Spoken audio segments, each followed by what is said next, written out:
will Vincent Campbell and company win the battle of life and death? The Last Day on Mars, which stormed into theaters in 2013, was a doorway for Hollywood to the mesmerizing world of Mars. The movie offered a unique blend of epic battles and bizarre creatures that the audience could never say no to. Hollywood enthusiasts have always had a soft spot for science fiction, which could combine reality and technology. That belief has made Ruairi Robinson cook up something huge, this time in the background, the red planet Mars.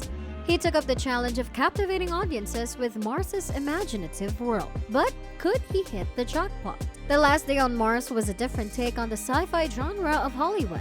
An expedition by a 6-member astronaut group ends up being in a battle of life and death. The group's internal conflicts make it hard for them to fight, and finally, betrayal takes the front seat to put an end to their survival. The movie starts with a group of astronauts carrying out an expedition on Mars to find a trace of life. It was the last day of their 6-month expedition, and some of them couldn't wait to go back to Earth to rejoin with their family. However, Kim, played by Olivia Williams, is clearly not satisfied with the fact that they could not find anything concrete to back their study. However, Kim's actions are frustrating to other teammates, mainly Vincent Campbell, played by Liev Schreiber, who is at the site to pick her up at the station for the departure. When Vincent tells her not to waste time, Kim is desperate to find a good example by digging on the land. Her dissatisfaction was evident when she said to them that 6 months were not enough to accomplish anything on Mars. But the movie takes a turn when Marco tricks Captain Charles, played by Elias Koteas, into getting a last trip to the site to fix a gamma sensor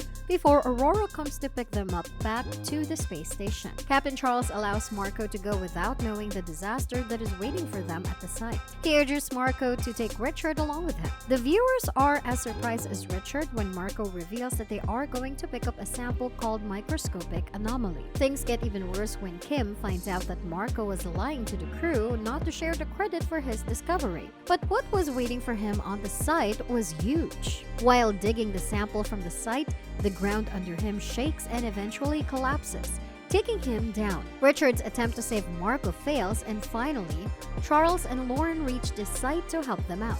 But things get out of their hands when they find that Lauren is also missing when they go back to the base to get more equipped.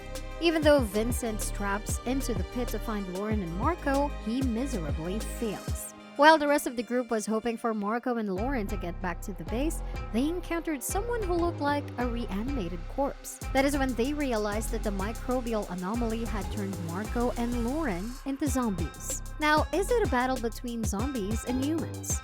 That is where the movie takes hold of a potential battle. The crew tries to save themselves from the bacterial infection caused by the zombies, but their efforts are not enough to put an end to the zombie attack. The bacterial infection is eating Lauren and Marco inch by inch and making them attack the others as well. As the movie goes forward, it takes each one of them down, starting with Richard and followed by Charles. Even though the crew tried to help Charles, the infection was too strong to take him down. Robert, Rebecca, Kim, and Vincent, who were left, decide to fight for their life and try to escape from the base to a secured locker. But Robert, who never liked Kim, leaves her behind and tells the others that she didn't make it. But finding a safe space was not easy for them, and while running out, Rebecca gets stabbed in her leg, causing her infection. To avoid harming her friends, she decides to stay back. However, Vincent was not ready to turn his back on Rebecca, while Robert was of the opinion that they should leave her behind. For things to not get any worse, Rebecca decides to take her life while Vincent stops her. But eventually, she convinces him to kill her by bashing a rock on her head. But things didn't get any better, as Robert was already infected by the bacteria and decided to go back to the station despite Vincent's disagreement. This led to a fight between Vincent and Robert, during which Vincent managed to kick Robert out of the Aurora. There was a chance that Vincent was himself infected, which forced him to choose between life and death. To save the entire Earth from a deadly infection, Vincent decides to crash the ship on Mars if he finds any symptoms. Now, did fate force him to find death on Mars? Guess we never know. The movie was definitely a new take on the conventional science fiction movies that have hit the floor of Hollywood in the past years. The way the movie carried the conflict forward was pretty engaging and intriguing. The plot definitely had the elements of surprise. Despite being a survival thriller, the movie also touches on human instincts and complex behaviors. In the hour of an emergency, rather than save their own lives, characters like Rebecca and Vincent choose to give up their life for the greater good. That is how Ruairi Robinson tried to effortlessly depict human instincts to be selfless and true to the world. But did he pass the grey test? At the same time, the director did put effort into showing the grey shade that the humans have. Characters like Robert and Marco were of that taste.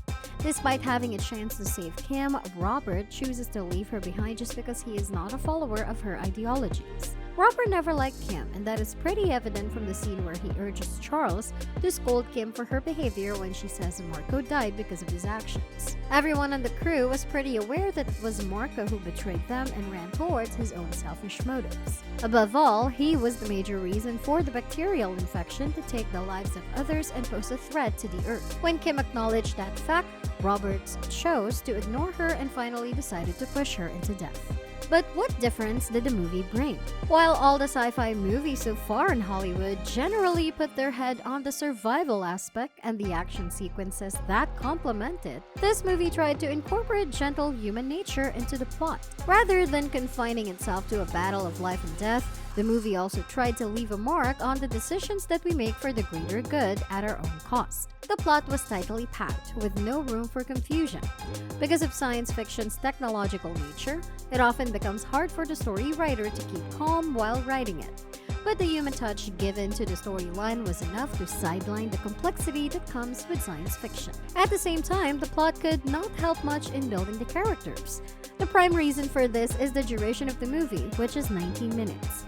It can be hard for the writers to build a base for the characters before the movie reaches its conflict. Except for Vincent Campbell, there were no hints of their past life or flashbacks to an experience on another spaceship. That makes it hard for the viewers to root for those characters and acknowledge their sacrifice in the movie, especially for Kim Aldrich.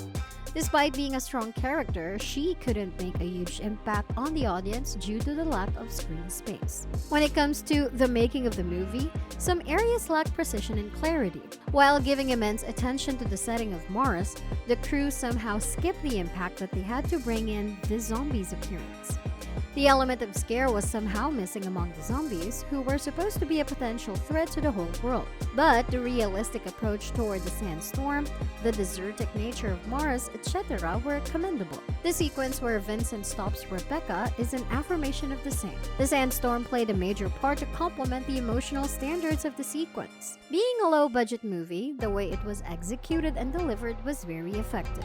Taking the side of the surreal landscape of Mars, Ruairi Robinson and company were able to give the audience a grand tour. While being cautious about the plot, the crew somehow skip a precise execution. But that doesn't take away the glory of telling a formulaic sci-fi story. So what do you think? Did The Last Day on Mars surpass the benchmark set for sci-fi movies? Comment below. Also remember to like the video and share it with your fellow fans. Be sure to check in by pressing the bell icon. See you all in the next video.